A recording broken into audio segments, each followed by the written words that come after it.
topic, of course, in an hour or so. Heaven knows I won't be able to do more than scratch the surface, but we'll give it a shot.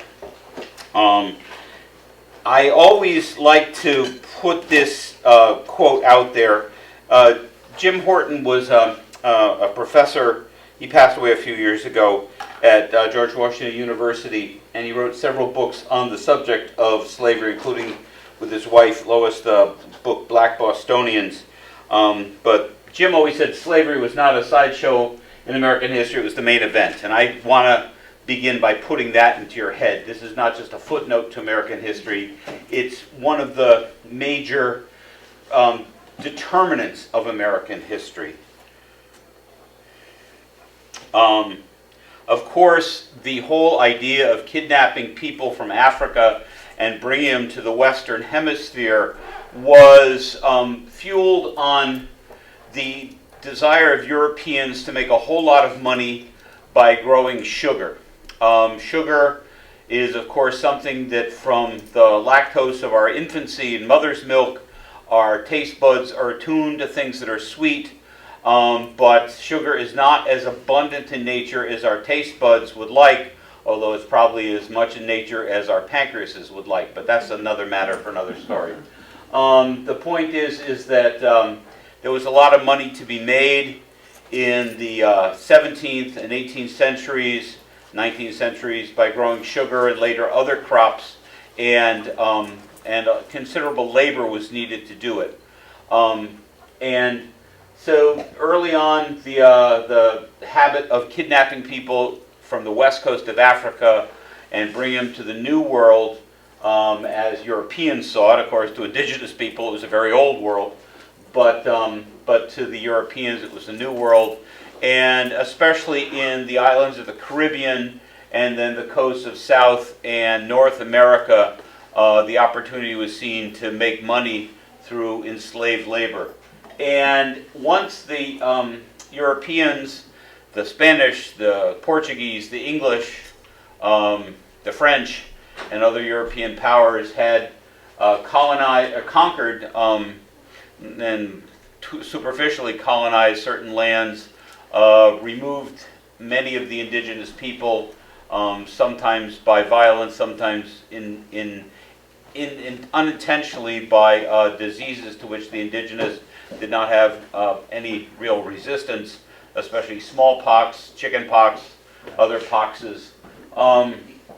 The lands of the Americas became a fertile ground for basically making fortunes in Europe, and on the backs, literally, of kidnapped people from Africa. The New England colonies, as John Smith, the guy with the Pocahontas story, he's the one who called this part of the world New England and popularized it, although he never lived here. He promoted this area as New England, and that's, of course, what we continue to call it today. This part of the world, of course, after it started to get colonized by English speakers, became a big trading partner with the enslaved colonies in the American South and the Caribbean basin, supplying foodstuffs, animals, vehicles, eventually tools, and other things that when you're running a plantation economy, basically in a plantation economy, the idea is to concentrate on growing the one thing that makes you money and then buy everything else, including people, to make it happen. And so New England, for centuries, profited considerably off the slavery, at first in the Caribbean and then in the American South, well into the 19th century. So this was a centuries-old tradition. Here's a quick quiz, not to give you too much of a school-like atmosphere here, but two questions. What was the first colony of the English-speaking colonies in North America to enslave African people? And what was the first colony to legalize slavery? Yes. Virginia was the first to enslave kidnapped Africans in 1619 when a Dutch ship showed up at Jamestown with, accounts vary, 20 to 19 or 20 enslaved African people. If you go down to Jamestown and Williamsburg today, they try to tell you, well, they didn't really understand. They thought they were just indentured servants. I think that's a big pile of nonsense because they weren't treating them like they treated their white-skinned English-speaking countrymen. But nonetheless, regardless of that quibble, they were the first ones to pay money for enslaved African people in what became the continental United States. And then the first colony, though, to legalize slavery was Massachusetts in a document that ironically is called the Body of Liberties. Well, it mostly says different liberties, including this lack of liberty that gets defined as chattel slavery. Of course, the English here in New England colonized, and one of the problems was there were already people living here. There were several large and many smaller conflicts with the indigenous people. Two of the biggest ones were the Pequot War of the 1630s and the King Philip's War, or Metacom's War. Paul Metacomet, the leader of the Confederation of Indigenous People in southern New England in 1675-76. And that, by per capita basis, is still the bloodiest war that's ever been fought by what's now the United States. In other words, per capita, more people died in that war than any other war, including World War II, Korea, Vietnam, World War I, Civil War even.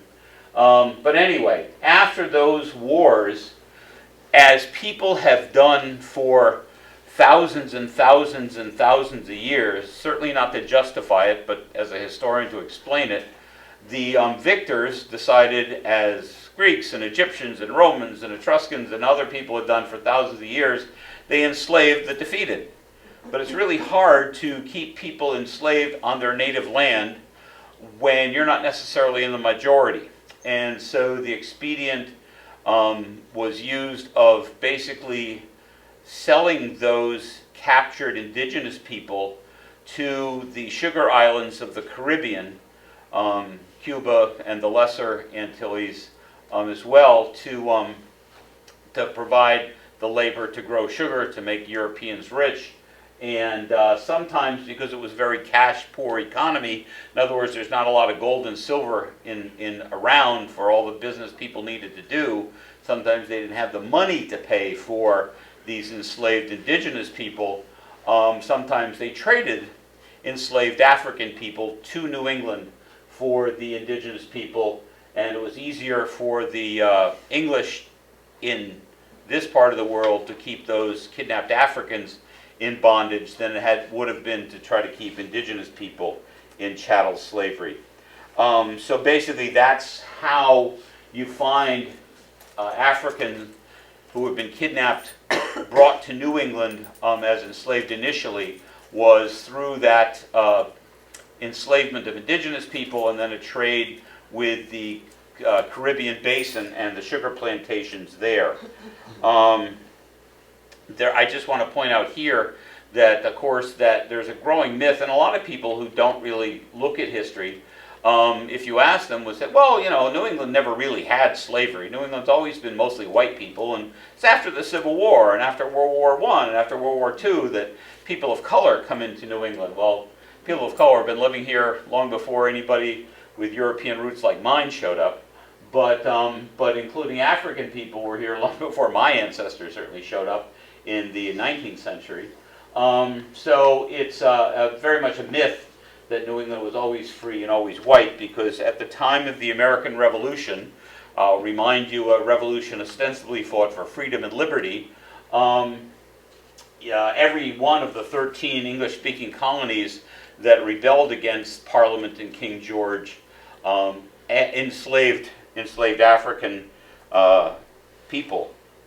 And of course, slavery is more than just, it's always built on violence. That's one thing I want to keep in mind. Slavery, yes, is a legal quantification, but as a human reality, it's built on violence. Unless you have violence or the threat of violence always there, every day that somebody wakes up, they're being enslaved or are enslaving someone through the issue of violence. So it's not just, oh, well, I'm a slave, that's how it goes. Oh, well, he's my property, that's how it goes. you've got to maintain that level of coercion, which causes all sorts of pain, not just forced labor, but disruption of families, disruption of lives, and of course disruption of personal choice. The other side of the coin I just want to also put out there is that before the American Civil War in the 1860s, and of course in 1865 the 13th Amendment legally ended slavery in what is now the United States. Both the South and the North, all of the areas in what's now the United States, had free people of color in both the South and the North before the Civil War. There's a lot of restrictions on how even free people could live their lives. A lot of the North didn't allow voting for free people of color, had various personal restrictions, including anti-miscegenation laws. What that means is laws against people of color marrying people of European descent. Pennsylvania was the first one to do away with that in 1780 during the American Revolution.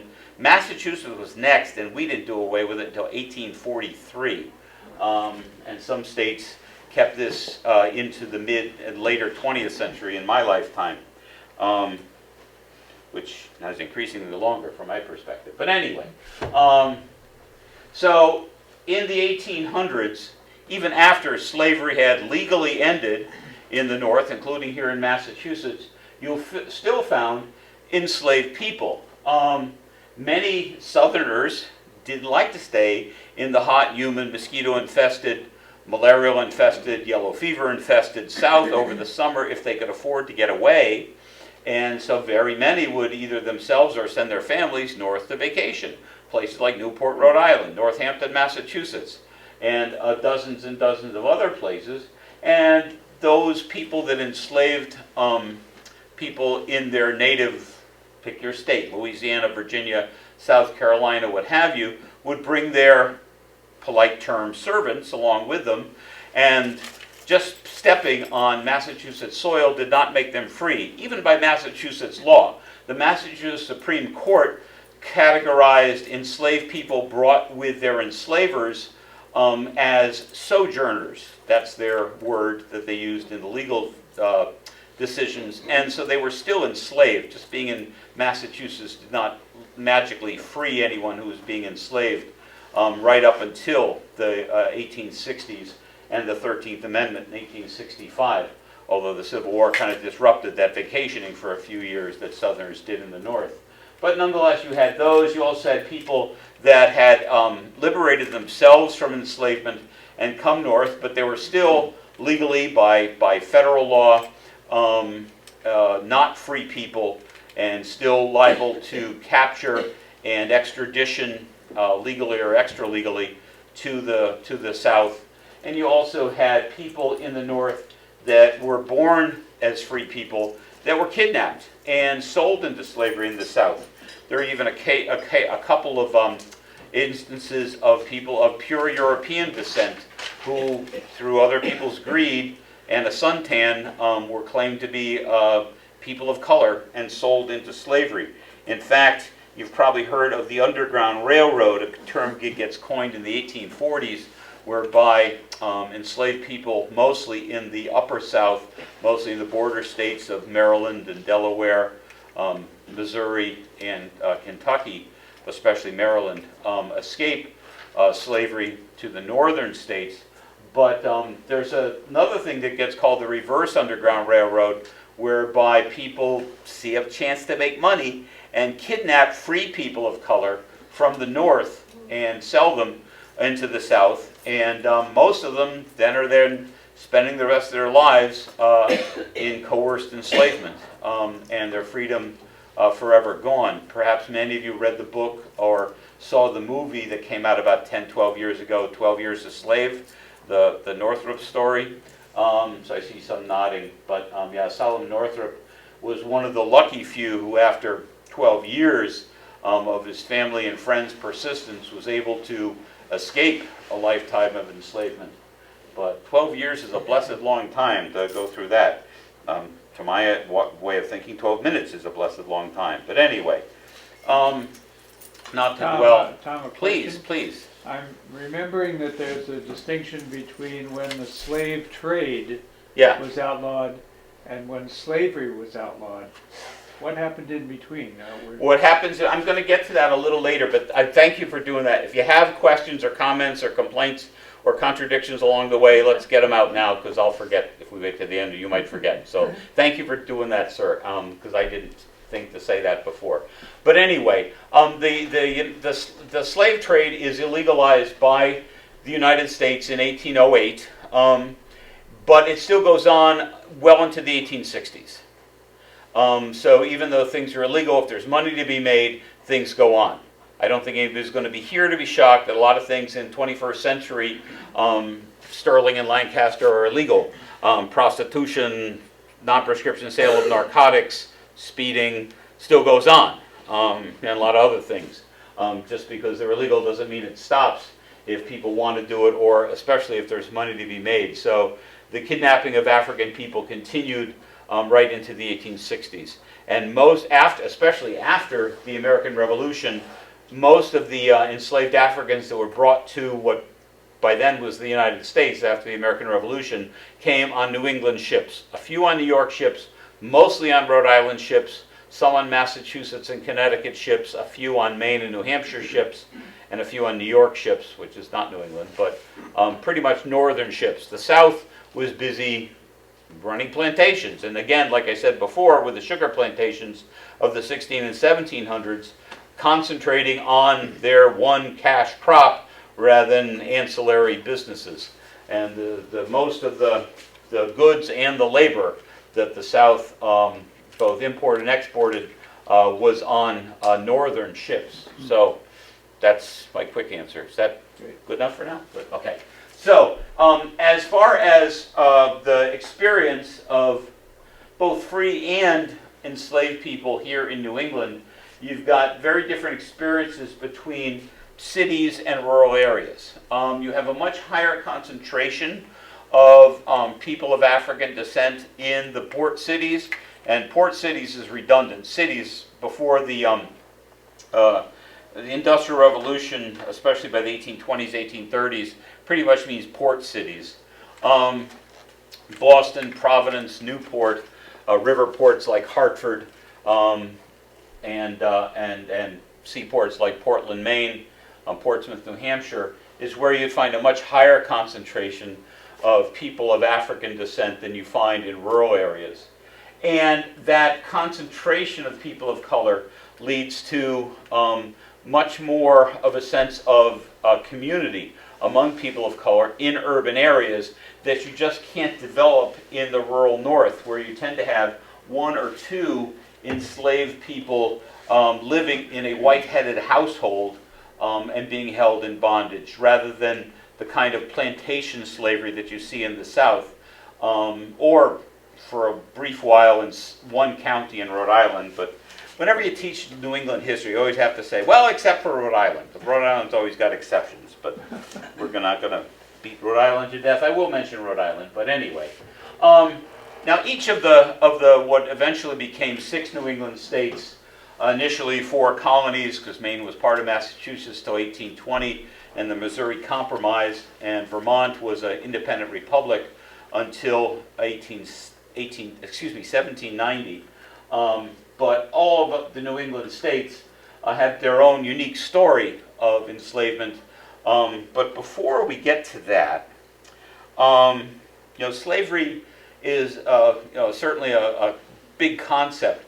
But all this stuff, slavery and people and history, is all about people.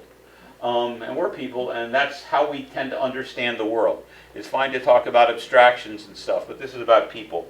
And this is, again, I work at Old Sturbridge Village, and this is one of the people that I personally am not acquainted with, because he died long before I was born, but I am acquainted with his descendants, and have had some sometimes difficult conversations with them.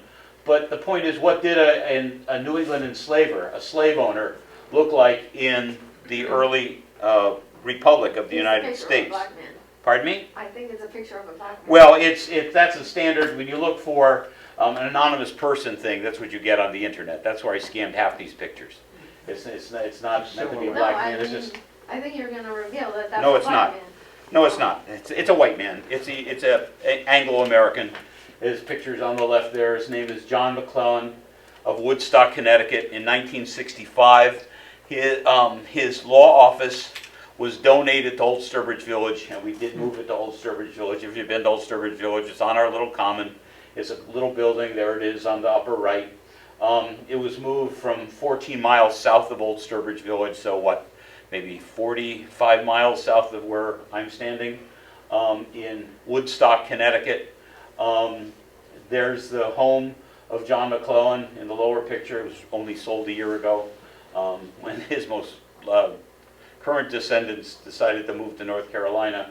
And McClellan was also a trustee on the board of directors of the Thompson, Connecticut Bank, which is another exhibit across the common at Old Sturbridge Village.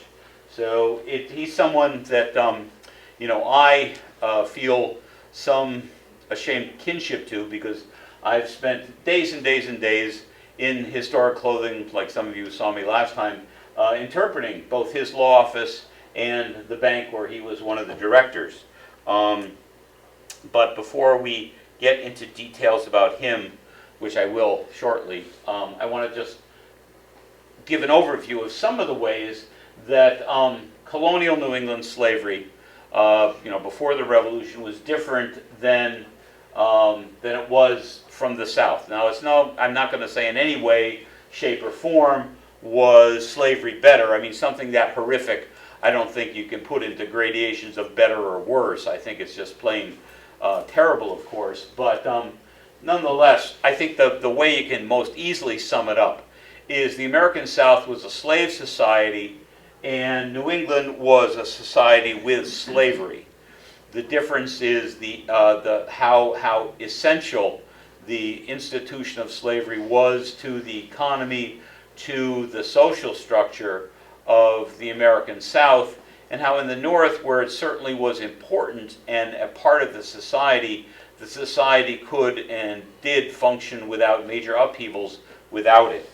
Of course, as I mentioned before, the whole idea of enslavement starts with the enslavement of indigenous people and the trade with the Caribbean, both in human beings and in other commodities, to the enrichment of New Englanders. That idea of collusion with slavery, with profiting from slavery, even if you don't directly enslave people, was something that New Englanders have benefited from for hundreds of years, and by some arguments are still benefiting from, even long after slavery ended in the United States. But I'm not going to get directly into that debate right now. The difference between indentured servitude and chattel slavery is that chattel slavery, which is the category that African Americans and indigenous Americans are put into, was that it was a life sentence that was then inherited through your mother. Of course, this is before they had DNA testing. There was no Maury Povich. You're the father. You're not the father. None of that nonsense. So, but you always know who somebody's mother is, because that's how babies are born. And so slavery was in this system inherited through the mother. And so if your mother was enslaved legally by their legal system, you were enslaved, and you were enslaved for life unless something else happened. That's chattel slavery. And your property. Chattel is property you can sell, like a wagon, like a horse, like this computer, like tables, like the baskets on the tables. Property that you can sell and buy is chattel. Movable property as opposed to real property, land, which you can still sell, but you can't really move the land. You can move truckloads of it, but that's about it.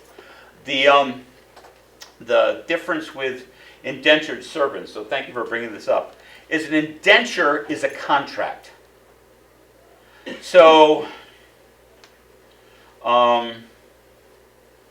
football players on the New England Patriots sign a contract that for the coming year, for the coming 7 years, in consideration of however many thousands or millions of dollars, they're going to play football exclusively for the New England Patriots. that's a contract. By old-time language, that's an indenture. It binds them to something that's been agreed to. In early Europe and early America, you could do juvenile indentures, juvenile contracts. Now, until we're adults, we can't legally sign contracts. You know, so if your 12-year-old gets on the internet and buys stuff, you can get out of it because you did not sign the contract. The 12-year-old did, and not being an adult, not being 18, the 12-year-old can't legally enter an enforceable contract. I'm not a lawyer, so I don't have to do the disclaimer that I'm not giving legal advice because I don't pretend to be a lawyer. Anyway, the point is that, in simplistic terms, is what a contract is, and that's basically what an indenture is.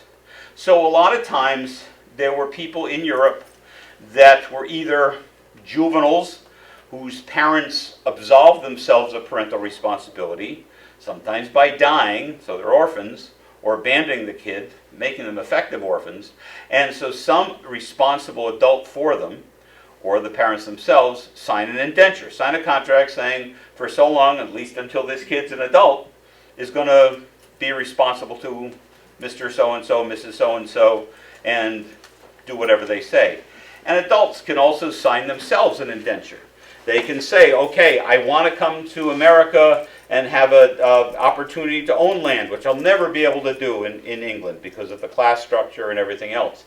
And so some people who might want, for whatever economic, religious, other reasons, to leave the old world, but can't afford to get a passage on a ship, to eat, to clothe themselves, to find shelter here in the New World, don't have the money to do it, can sign an indenture. Say, look, I'll work for you for 5 years, 7 years, and you'll take care of me, and I'll work for you, but you'll make sure I got food, clothing, whatever, until the 7 years is up, and you'll pay for my passage over here. That's an indenture, and that's an indentured servant.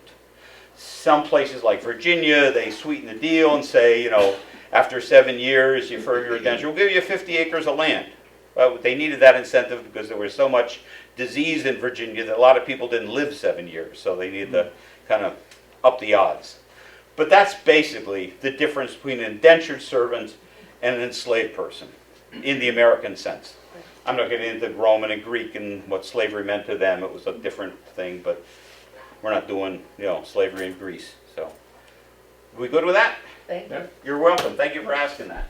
So, and of course, the idea of being kidnapped in one of the wars that, people start wars, as we can see in our world today, for all sorts of reasons, power, economics, etc. But if there's money to be made, sometimes people start wars. It's not the first time, sadly, it probably won't be the last time that people start wars because money's to be made. And if there's money to be made in capturing people, then maybe you start a war or instigate a war among different communities, for want of a better term, tribes, among African people.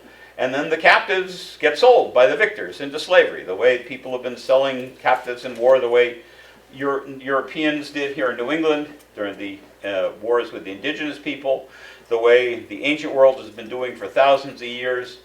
And so that idea of capturing people, raiding places, capturing people, selling them into slavery, abusing them, using violence, torture, and imprisonment to keep them in that condition. A lot of these people didn't know what was going on. A lot of them thought the white people, which they'd never seen before, on these ships with the guns, with the swords, with the other weapons, with the whips, to coerce them, thought that the reason they were being captives, they were going to be eaten. That it was a cannibalistic thing. So a lot of them were extra terrified. It wasn't just, they can't go on the internet and say, well, what's going to happen is I'm going to be shipped to a sugar plantation and be worked to death in less than 7 years to grow sugar for white people. They think they're going to be dinner.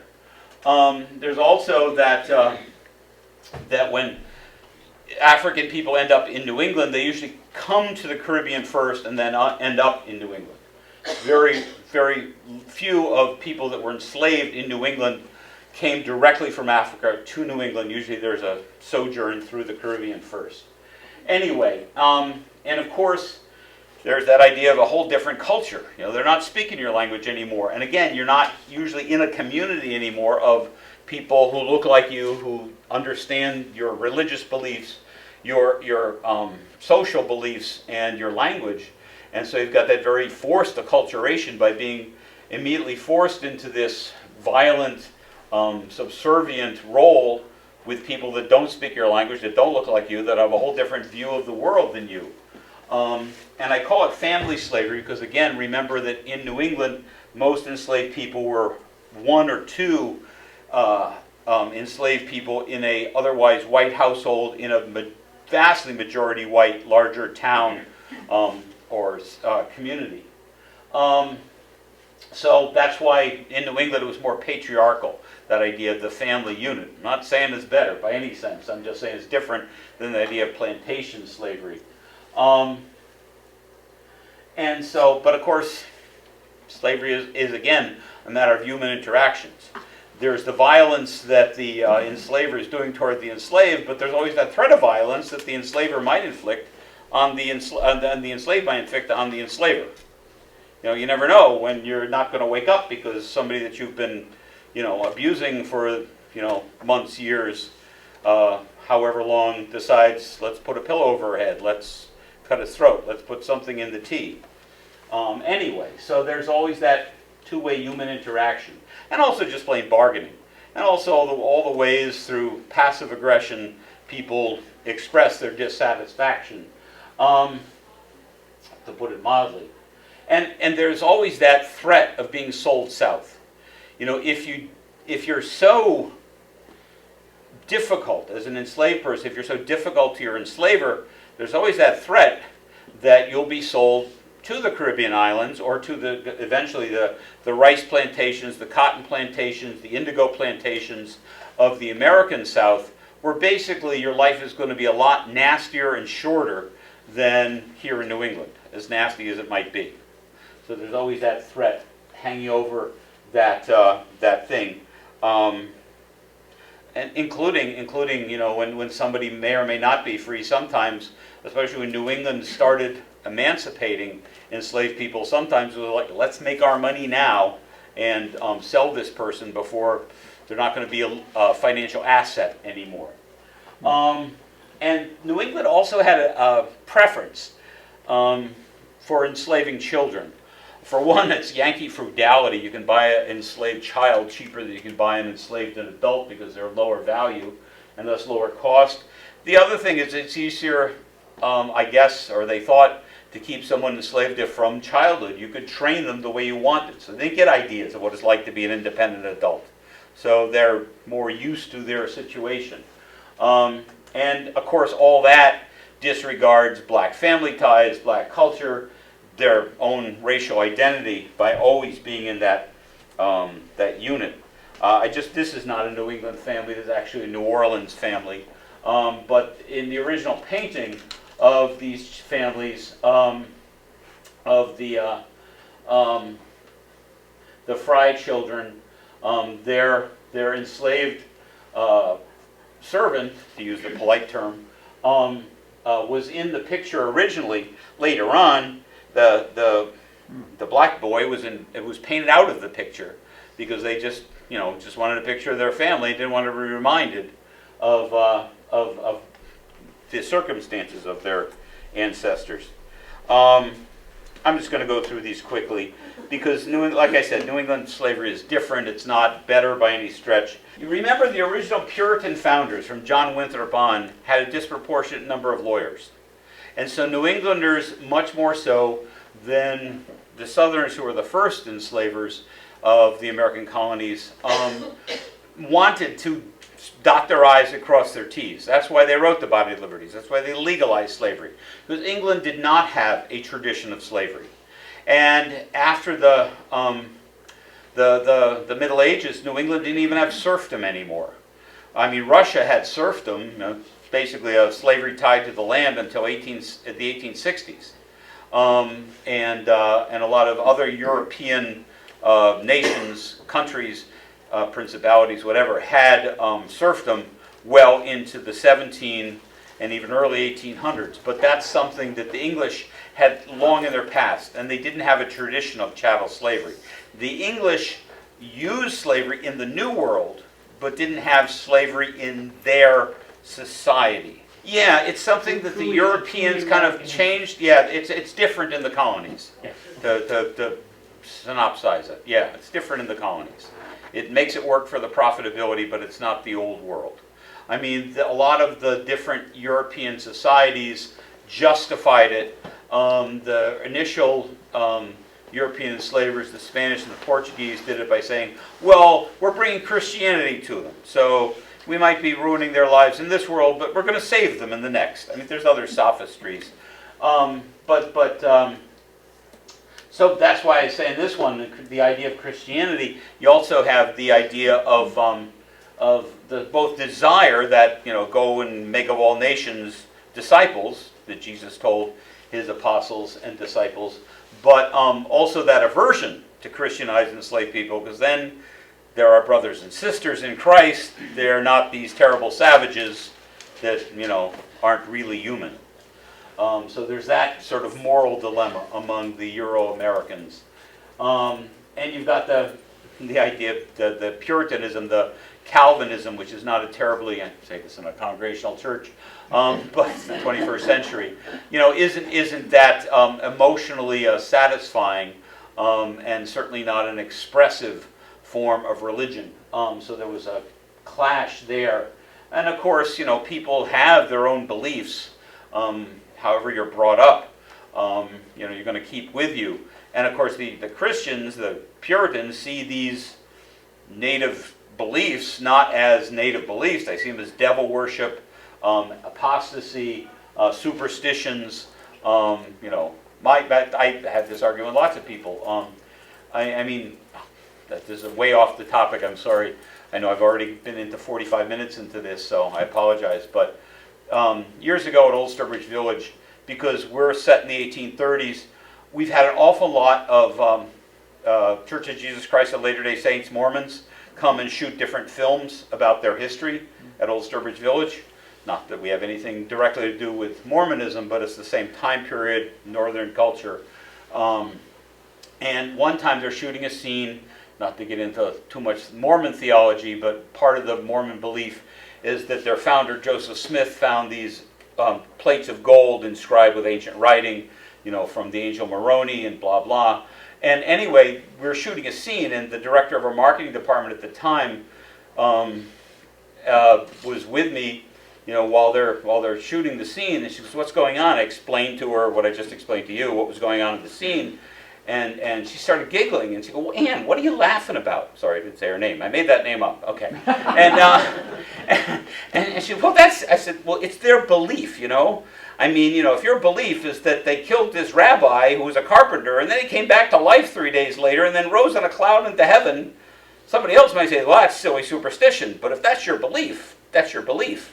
So, you know, one man's superstition is another man's religion. Anyway, or woman.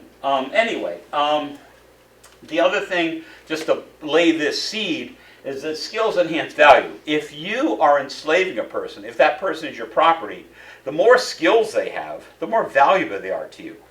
Because a blacksmith can make a whole lot more money per day than somebody who's chopping firewood. So if you're the one profiting by that person's labor and not that person, it's to your benefit to educate them in these more skilled trades. But once they're free people, then they're competition with your sons and your son-in-laws. And so you try to keep people who are free people of color from learning these skills because you don't want them to compete with your family or you. If you're of the people that are, you know, considered white. So anyway, another thing in New England is you tended to have a higher proportion of enslaved men than women, which of course disrupts all kind of things in forming black family units. And also, this is a period phrase, objectionable phrase now, but it's period Negro marriages.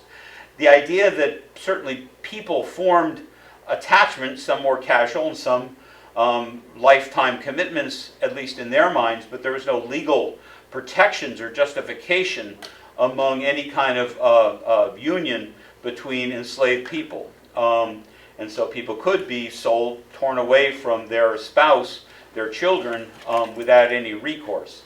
So there was no protection in it. And I put rape in there not just because of the sexual abuse by enslavers of enslaved people, but it was not uncommon for enslavers to encourage or force male, I'll use the word slave, to rape their female enslaved people to create more enslaved people down the line. So that's another aspect to consider in New England slavery. And finally, in New England slavery is the idea of emancipating, setting free older enslaved people. Once you've worked the most of the goodness out of a person, you know, once they're in their 60s, 70s, and they've been doing hard physical labor their whole lives, and they're not really of much economic benefit anymore, maybe let's just, you're free now, Tom. Go ahead. Well, thanks a lot. You've taken all the value out of me. I'm not in a position where I have anything. I don't have very much training. I don't have much skills. I can't see very well anymore. I don't have the nimbleness and the stamina I used to have. Thanks a lot for setting me free and absolving yourself of the financial responsibility. And this is a very familiar quote. I'm sorry it's in dialect, but that's the way it's usually expressed in the documents of the time. It is Massa eat the meat, now he picked the bone. In other words, don't just use me up and throw me away. At least if you're going to, you know, use me my whole life, take care of me for the last couple of years I got left. But that wasn't always the case. So, another unusual aspect of slavery in New England was that it's not a right, but it was much more common than in the South for enslaved people to access the courts. For nothing else, the testimony of an enslaved person was not categorically eliminated as it was in the South. So enslaved people could and did testify in courts. And sometimes, if people were amenable to it, enslaved people could seek redress for wrongs in the courts. And some enslaved people did have property of their own, money of their own, and so now that's all subject to the whims of the enslaver or what the enslaver knows and can enforce, but it still is much more possible in the North than the South. You also have the idea of black healers and fortune tellers. I'm not going to get into detail except to say that the first documented smallpox vaccination in North America, the first inoculation against the disease, apart from the current political debates over the value of vaccination, is that an enslaved person, the Cotton Mather, the Boston minister in the early 1700s, had this African tradition of inoculating people against smallpox to prevent that deadly disease. And during a smallpox outbreak in the early 1700s in Boston, convinced by this enslaved person, Mather encouraged people to get inoculated against smallpox. And George Washington and other people had, like George Washington had the American Army inoculated against smallpox. Anyway, but that's based on an African tradition. There's also this idea of Black Election Day. It was basically a way for enslavers to let people of color, where there's a concentration in urban areas, to take some heat off the enslaver by basically electing a community leader, which at first they would call Black King, and then later a Black Governor after kings were bad, after the American Revolution. And also would usually have a day or a week of misrule. Basically, you have a week off to blow off some steam. It was a way of making slavery, from the enslaver's point of view, a little more palatable. So let me get to the story of how each colony that became a state dealt with slavery.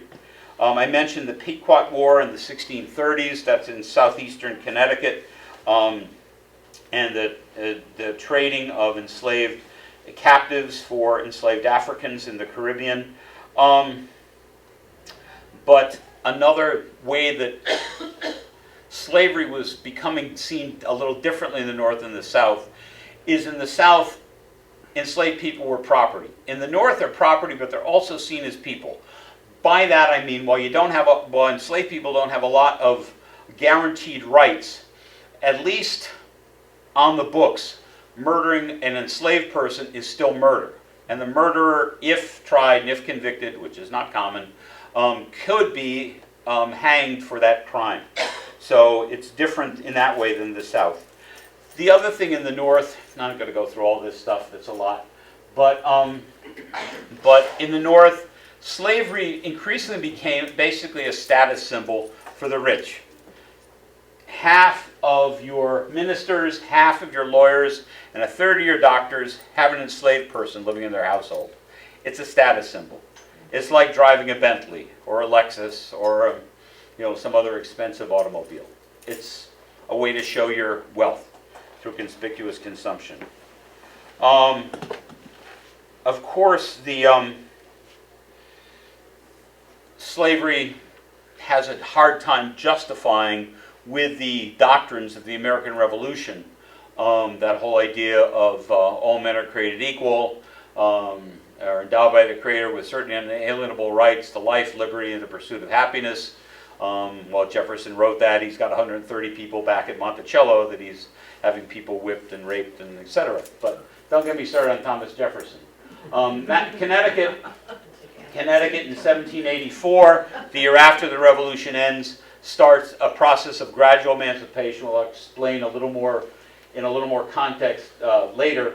And Connecticut is got the second highest concentration of people of color of the 6 New England states. By the 19th century, around 2.7% of Connecticut's population are people of color. And I'm going to use the phrase people of color a lot. The reason I'm using people of color so much is it's not an objectionable phrase now. It was not an objectionable phrase then. Most of the documents we have, when people are labeled by race, it's by a white person labeling them, and the label is their word, colored, which is offensive now. And colored just means doesn't look like me. And so I'll talk a little more about that later, but that's why I keep saying people of color. Because I can't say whether somebody is black, somebody is Indian, somebody is mixed race. Sometimes I can, but usually these people are dead. I don't have pictures of them, and I don't know how they declared themselves to be. So that's why I use that phrase. Anyway, Connecticut finally, after this gradual emancipation since 1684, finally in 1648, when there are only 6 enslaved people still in Connecticut, they said, look, slavery is illegal, let's let those 6 old people go. Anyway, the way that Connecticut did this gradual emancipation is they said that anyone who was born of an enslaved mother after March 1st, 1784, would be free at the age of 25. Until they're 25, they owed their former enslaver service. In other words, the white people who ran Connecticut did not want to take everybody, all those 2.7 people, some free, some enslaved, and say, everybody's free now, go to it. In a society that is trying to figure out democracy just after the American Revolution, trying to figure out what their free society is going to mean. And they didn't know what that meant. And they knew that if you take a lot of people that never had experience at running their lives and never had any kind of property, any kind of money, any kind of ways of taking care of themselves in a society that is increasingly democratic, small d, what the heck is that going to mean? So to compensate the enslaver for loss of their property and to keep from that social upheaval, that's why they went with this gradual emancipation. And you also couldn't say, okay, you're free when you're born after 1784, then you're going to have enslaved people taking care of free people. How's that going to work? How are they going to pay for it? So that's why they kept this idea of service until basically adulthood. 1797, they dropped the age down to 21. But they didn't really know what that meant. And they also had no idea what role free people of color would play in an increasingly, not a decreasingly, but an increasingly racially prejudiced society, because racism grows in America into the 19th century, into the mid, if not late 19th century. And you know, just looking around the room, I assume some of you are my age or older, and you know, I'm not telling you anything different. That, you know, I mean, New England isn't just this race-free society where everybody's equal and everybody's got the same opportunities and treated the same and treated fairly. Anyway, I will point out this phrase, which is a paraphrase of a historian. Freedom was delayed, limited, often just denied by the growing hostility of whites. An example of Connecticut's racism is in 1870, the United States of America passed the 15th Amendment to the Constitution. What the 15th Amendment does is, on a national basis, says that adult males can vote, no matter what your race is. Connecticut would not enforce that until well into the 1870s. This is New England. This is not South Carolina. Now, back to Woodstock and our little office at Old Sturbridge Village and John McClellan. This is where John McClellan grew up, and this is his father, Samuel McClellan, a brigadier general in the Revolution, who had 20 children by 2 different wives. And Samuel McClellan enslaved people, so when John grew up, having enslaved people was part of his normal. I'm not saying it's right, but for him, there were people in the house that were enslaved. That was how life went. That was the role for people of color. And even after the American Revolution, even into the 19th century, you can see that that Samuel McClellan continued to advertise when his no longer enslaved, but a young man, 18-year-old, who still owed him service because he wasn't 21 yet, he was 18, would be advertised as a runaway. I want him back. He never calls him his slave, but he does call himself the Caesar's master. He wants him back. So this is this is John McClellan's father. So, again, John McClellan, 14 miles south of Old Sturbridge Village, about 45 miles south of here. This is John McClellan's house, taken a couple years ago in Woodstock, Connecticut, on Route 169. Anyway, in 1792, 25-year-old lawyer John McClellan bought a little girl named Cleona from a guy he probably knew his whole life, a guy named John Payson Child, who had inherited this girl and other property, including a wagon, a horse, etc., from his deceased mother in her will. And he wanted to sell this little girl, and so he said, I'm going to put words in their mouths. This I don't know, but I think it's very plausible. He said to McClellan, he said, hey, John, Mr. McClellan, you know, you're a young lawyer. Lawyers oftentimes own enslaved people. You're not married yet, but you'll be marrying soon. Won't it be a nice little incentive to your wife to say, hey, we got this little girl, do all your work for you. Let you have her for £7 and change. The reason I'm telling you this, what I do know is in the Connecticut Historical Society, now the Connecticut Society of History and Culture, they changed their names. But anyway, at this place in Hartford, they've got 2 bills of sale from John Payson Child to John McClellan for a little girl named Cleona, about 8 years old. They're both dated the same date. They're both for the same property, Cleona. They're both from the same seller, the same buyer, the same witnesses. The only difference is the terms and the price. What I assume is going to be the first is for a lower price, £7 and some shillings, for a little girl who's about 8 years old named Cleona. But McClellan, being a good lawyer, notices that her eyes are all red. And he's worried, oh, what if she goes blind? What if, you know, that becomes an infection? So he gets this, like, money-back guarantee, and the seller will pay for the doctor and everything else. Well, she's a little girl, and they're going to rip her away from everything she's ever known. I'm 66. You take me from everything I'm going to know. I'm going to cry my eyes out. But anyway, but then McClellan, being a good lawyer, kicks in and says, wait a minute, she's about 8, and the arithmetic clicks in. This is 1792. If she's born before 1784, she's my property for the rest of her life. If she's born after 1784, if she's younger than 8, then she's going to be free when she's grown up. So you got this second bill of sale for £8, more money, and there's no worries about her health in that bill of sale. It's just that the seller swears she's over 8. And if anybody objects, he'll swear she's over 8. In other words, she'll be a slave for life. So what I think is going on is McClellan is bribing his friend by offering him more money for this little girl by making him swear that she's going to be a slave for life. Anyhow, so you can do the math. I've got all that on the screen. But, so I wondered, after I'd seen these things, what became of Cleona. And I got to tell you personally, I mean, when I found this out, I was being assigned to that law office that he had from Woodstock, like a couple days a week. And I felt dirty being in there as an older white man. I just felt dirty because I knew that little girl had been in here. That young woman, that adult woman had been in this office probably every day, sweeping, bringing him a pitcher of water, bringing him his lunch. You know, I don't know what kind of relationship they had, but I just personally, you know, felt that.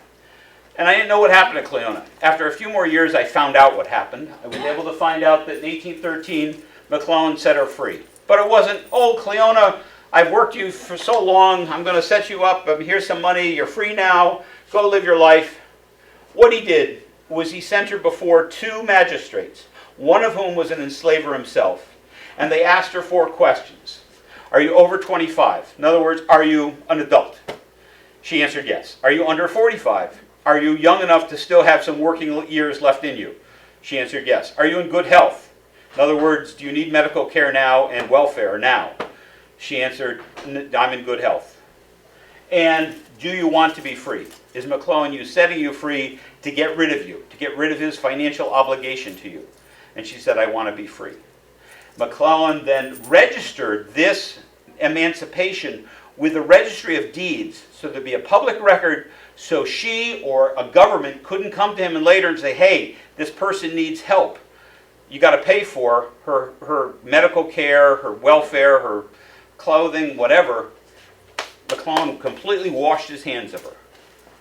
I don't know what became of Cleona after that. I continue to search. If I ever find out, I'll tell Heather and let you know, but I haven't found out. I'd like to think that she got out of Woodstock. I'm almost sure she did, because there's no record of anybody with that name in Woodstock that I could find after that date.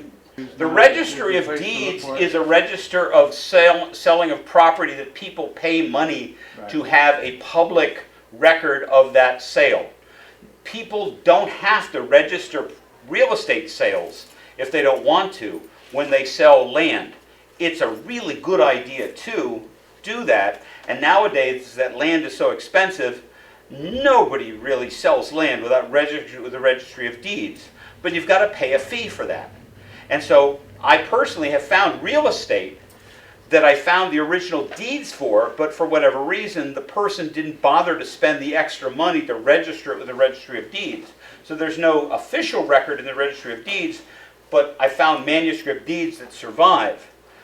But the point is that's what McClellan, as a very good and careful lawyer to protect his own interests and nobody else's, was doing, was making sure there was a public record of how he dotted every I, crossed every T, tied it up in a package so nobody could come to him, including Cleona herself, and say, hey, I need help, I need money, she needs help, she needs money.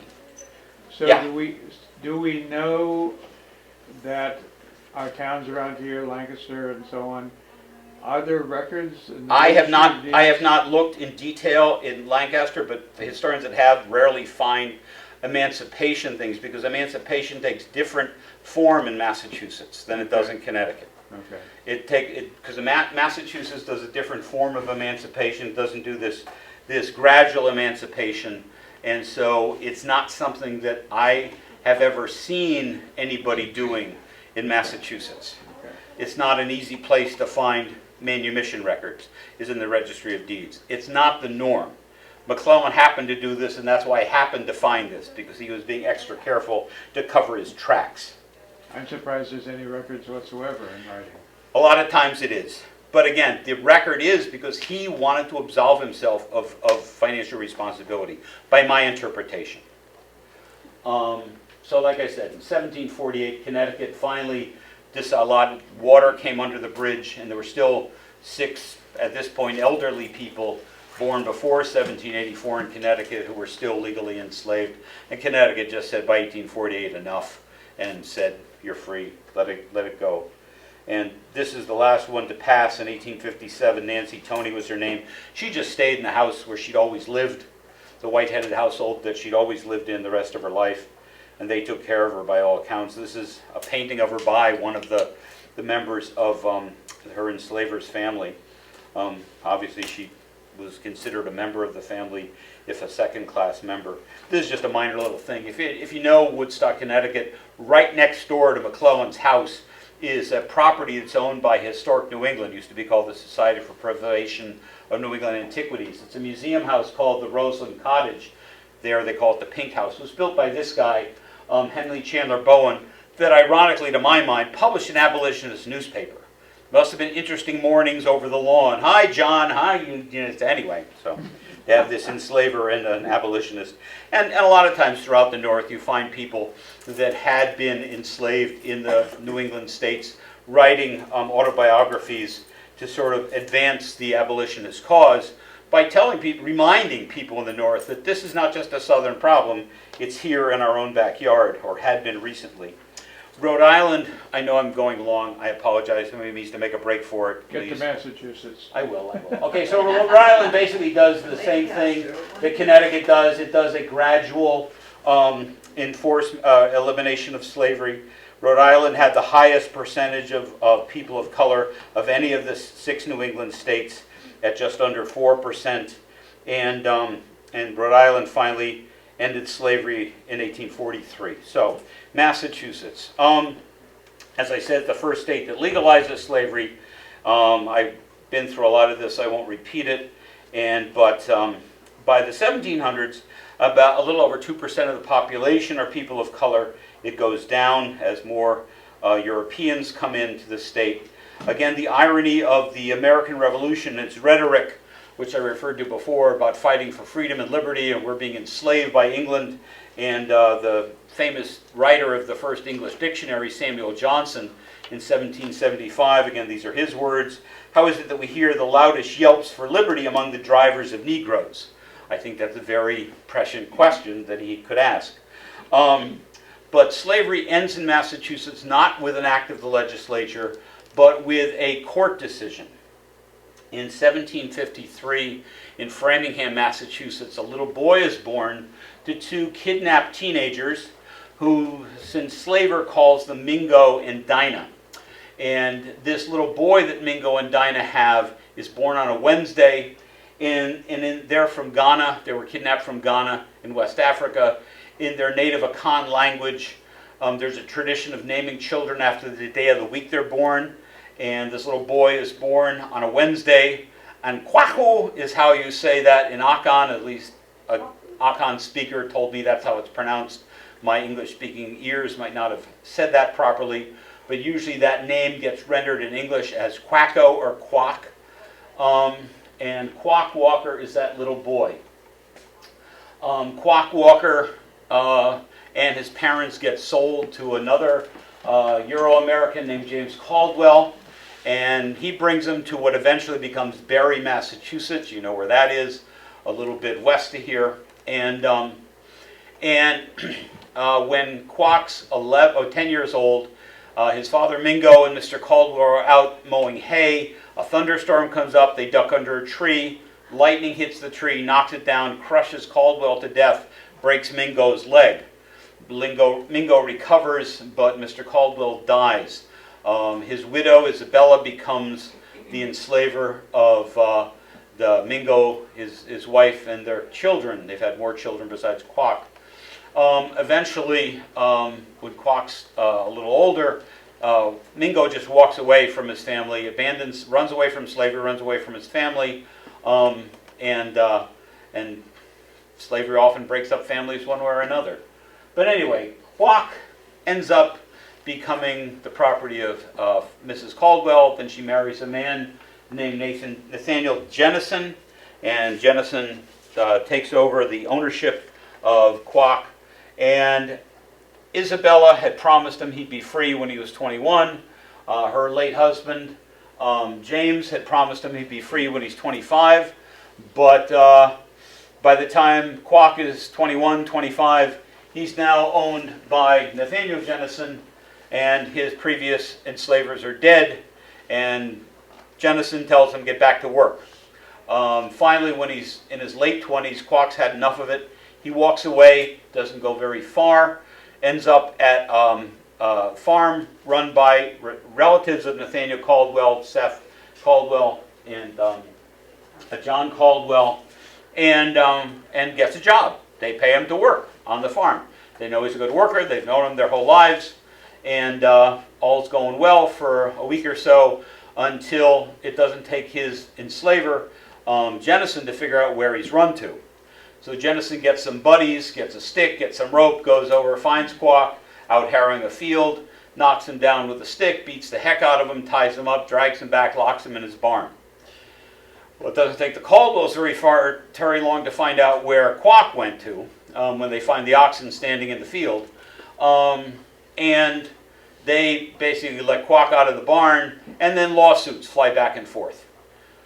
They sue for seduction of property. Basically, you've lured my slave away from my rightful ownership, and the Caldwells sue Jennison for assault and kidnapping and false enslavement of Quock.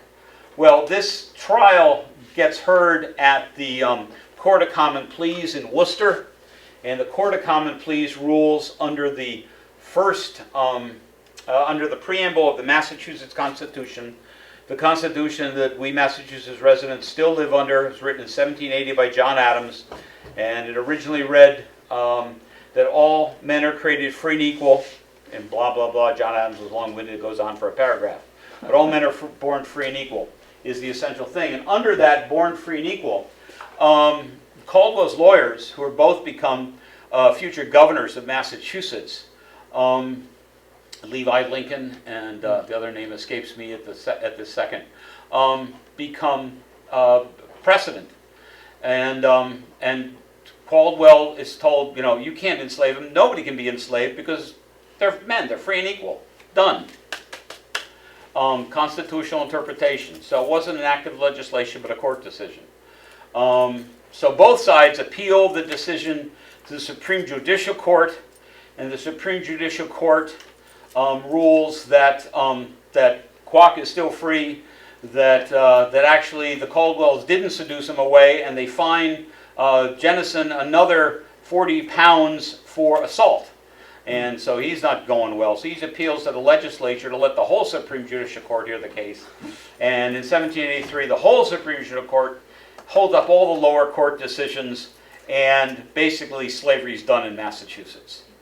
They don't blow a trumpet. They don't say, everybody's free now, but word gets out. There's no longer legal basis to hold anyone enslaved. There were probably still a few years where some people just continued the way they continued. Don't let them find out, but eventually word gets out. There's no longer legal ways to hold anybody in enslavement. And that's how slavery sort of drifts away by court decision in Massachusetts. There's another case.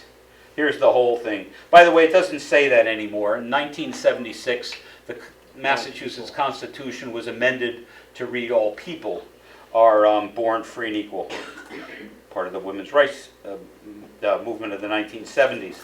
There's another case out in Pittsfield, out in Berkshire County, and where an enslaved woman named Mum Bet, when she escaped slavery, she assumes the name Elizabeth Freeman, but she was born in New York, enslaved, given as a wedding present, and abused by her enslaver, and she goes to a guy who's actually on the Supreme Judicial Court of Massachusetts, Theodore Sedgwick, as her lawyer, and sues for freedom.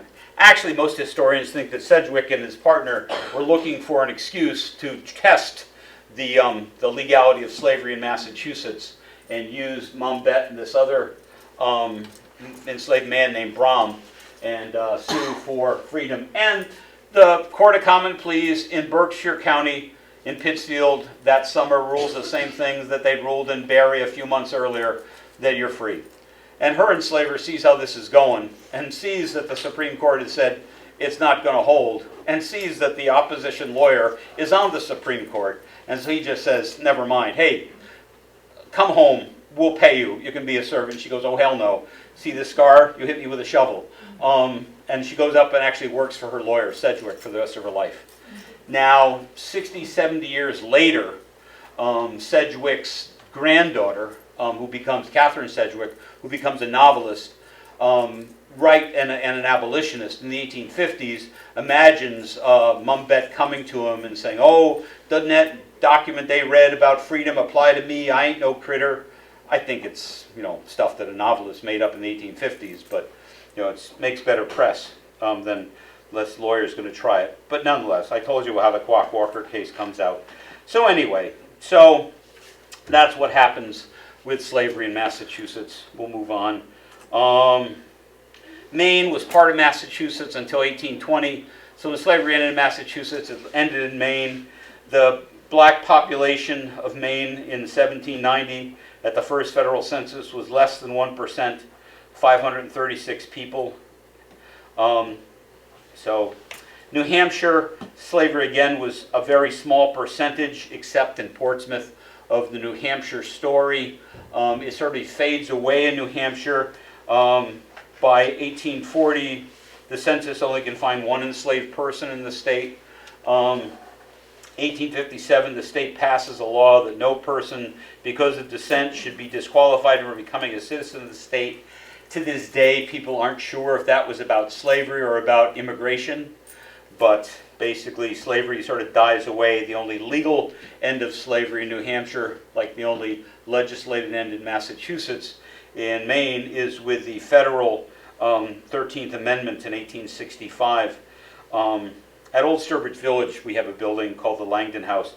It was built by a man of mixed race named Hopestill Cheswell. So we're not going to get to that. Vermont was not one of the original 13 colonies. It was founded as the Independent Republic of Vermont in 1777. There had been a few enslaved people there, but when they wrote their constitution as an independent republic, in 1777, at the height of the American Revolution, and they were a separate country. They're not one of the part of 13 colonies. They, in their constitution, eliminated slavery. When they joined the United States in 1790 as the 14th state, there are 269 free people of color, less than 0.3% of the whole population of Vermont today. In 2024, Vermont is still the whitest state in the United States. Maine is second, New Hampshire third. For giggles, anyone want to get the fourth of the 50 states in terms of whiteness today? Alaska. It's West Virginia. In fact, you can make West Virginia third, depending how you want to parse people of Latinx extraction, but I'm not going to go there. Anyway, like I said, I've been using the phrase people of color because you have a lot of people with different ethnicities, and from our distance today, it's hard to say how they saw themselves, which is, to my mind, one of the examples I always use is this guy, William Apis. William Apis, in various documents in the early 19th century, he was born in Coleraine, a little bit northwest of here, in the late 1700s. But William Apis, in various documents, deeds, censuses, other records, is variously identified as white, and he does have European ancestors, as black, and he does have African American ancestors, usually as colored, which is their "you're not white" designation, and sometimes he's categorized as what's now an offensive term, but it means mixed race, mulatto, and sometimes he's categorized as an Indian, what today we call an indigenous person. What did William Apis call himself? He called himself a Pequot. Not just an indigenous person, but a Pequot. You can see this of his 5 books. One of them he calls himself the son of the forest, a native of the forest, sort of indicating his preferred self-identification. So in sum, by the early 1800s, you've got about 2% of people of color in New England. More in the South, Connecticut, Rhode Island, a little over 1% here in Massachusetts, more in the urban areas, less in the rural areas, and even less in northern New England. And of course, you've got a strong abolitionist movement, at first with, of course, people of color, and then Euro-Americans, especially people like William Lloyd Garrison here on the right, the a man who escaped from enslavement in Maryland in 1840, Frederick Douglass, who ends up in New Bedford, and Boston, eventually Rochester, New York. And so a growing movement in the North to abolish slavery, but you also have a growing movement in the North that thinks this is dangerous. Don't think all Northerners suddenly are against slavery. They might be glad slavery's not here, but they realize that if you abolish slavery, you're going to have a lot of social disorder.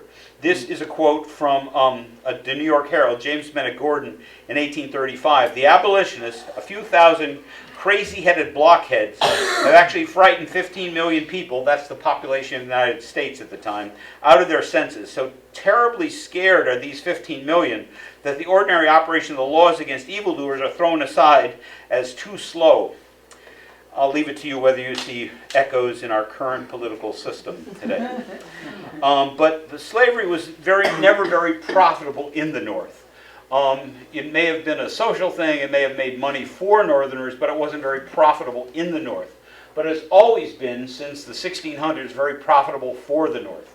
And by the 1800s especially, you find this, a period phrase, an alliance between lords of the loom, in other words, the textile mill owners, including in Lancaster, and lords of the lash, the people in the South directly enslaving people.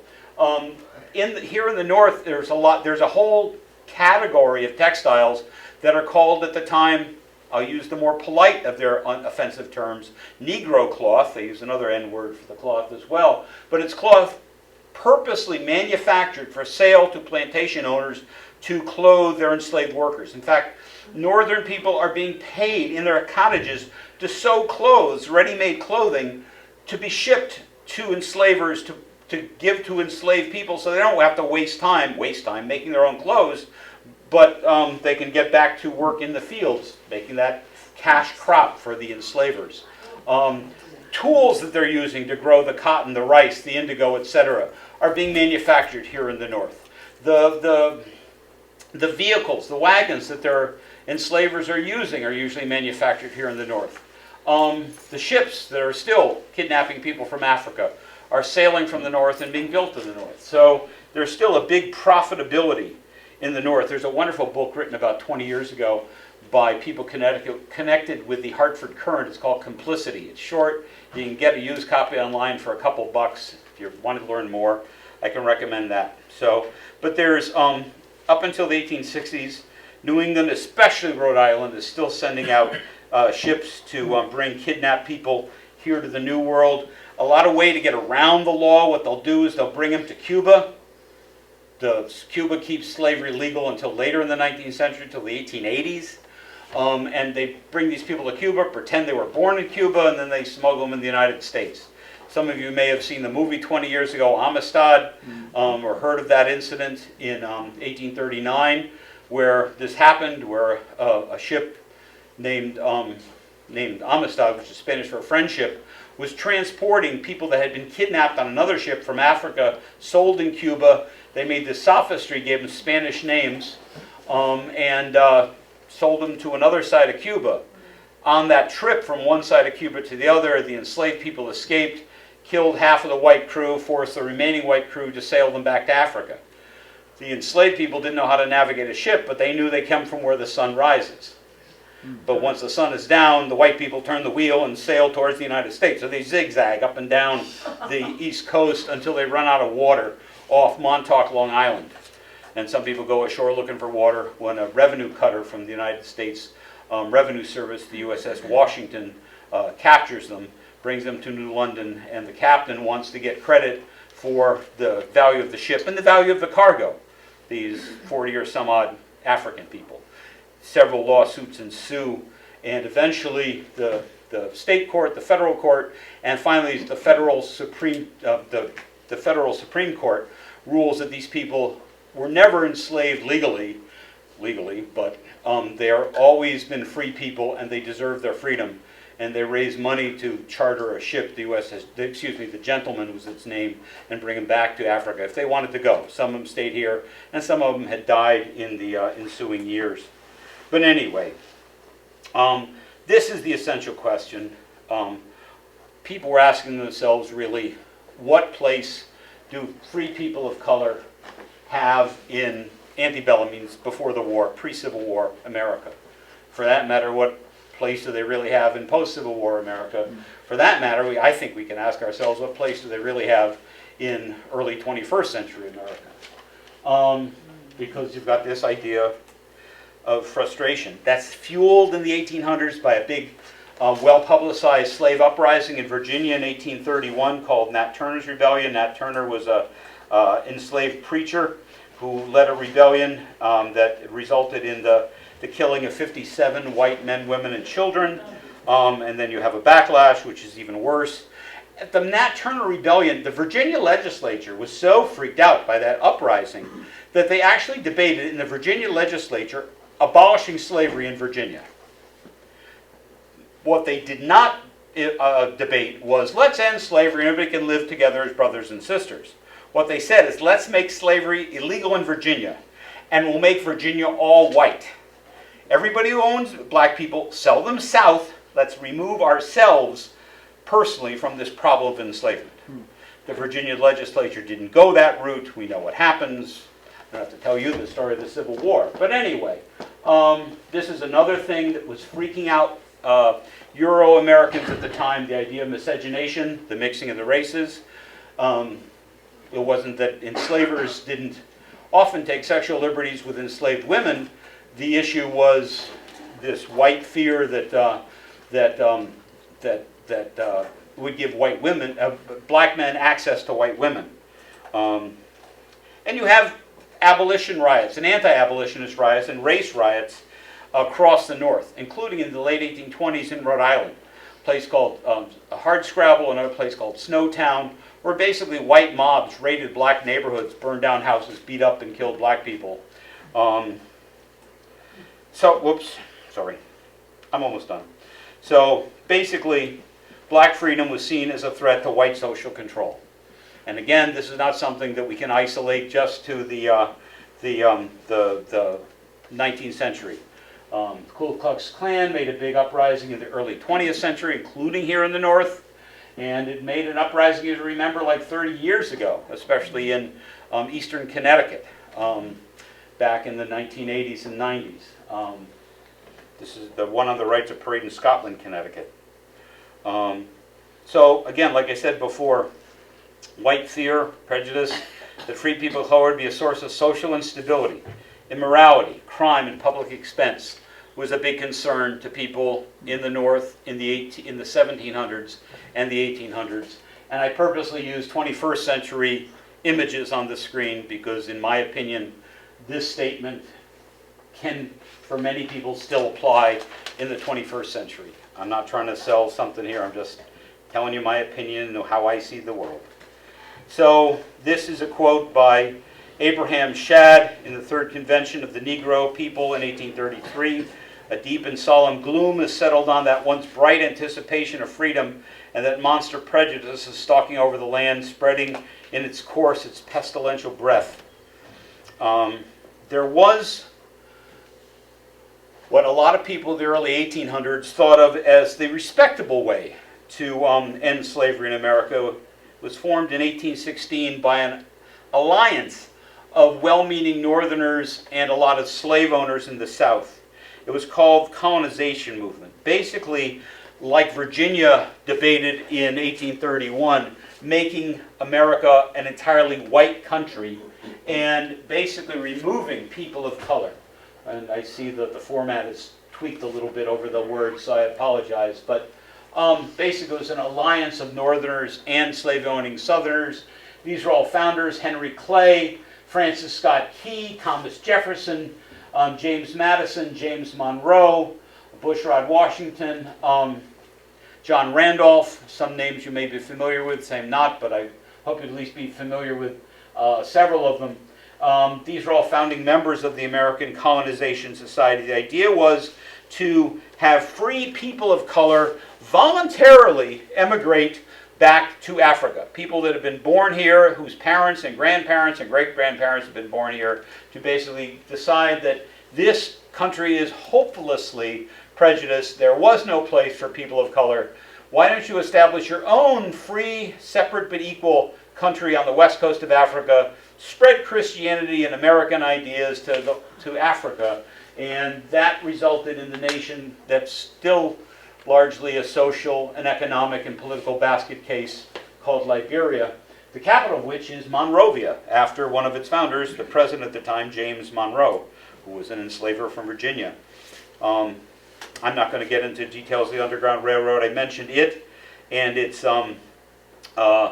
counterpoint, the reverse Underground Railroad. What I will point out is that it's a federal law to take people that were legally enslaved by their state laws and return them to their owners. In the same way that if I'm from Virginia and somebody steals my car and they drive it to Massachusetts, I can still say, that's my car, I deserve it back. I'm not saying it's right, but the reality of the Underground Railroad is the vast majority were men in their 20s. The most valuable ones, usually they run when they hear they're going to be sold south to an even less salubrious life. Most took real trains, ships, and horses. Less of this, hiding in the bushes stuff that we see in the movies. And most are from the border states. Half just from Maryland itself. And like I said, most were exacerbated by increasing abuse or the threat of being sold south. But also this kidnapping of northern freeborn blacks, especially children, was a lot of scholars think that as many or more freeborn northern people of color were kidnapped and sold south than people born into enslavement in the south were escaped to the north. So anyway, we're gonna. Yeah. So anyway, this Heather sent me some documents.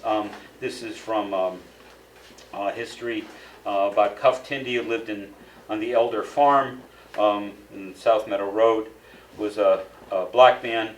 This is 19th century verbiage. Don't blame me for it. This is not my writing. It's a history of Clinton. Yeah, it's a history of Clinton, Massachusetts. But throughout town history, if you really look, you find these certainly not very politically correct tidbits about people of color in different towns, and more throughout towns, including here in Lancaster. The late Joy Peach here in Lancaster did a lot of research into enslaved people and then free people of color in this part of the world.